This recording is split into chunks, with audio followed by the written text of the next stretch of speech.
இந்த மாதிரி பாத்திரத்தில் இந்த கட்டியாக இருக்கிற குழா அள்ளி அள்ளி போடணும்.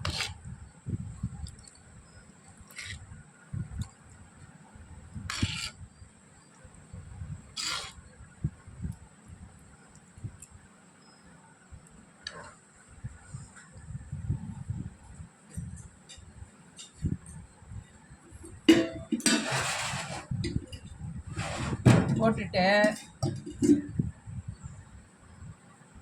இந்த மாதிரி கட்டியாக தயிர் எடுத்து வச்சுக்கிட்டு இந்த தயிரை இதில் ஊற்றிடணும்.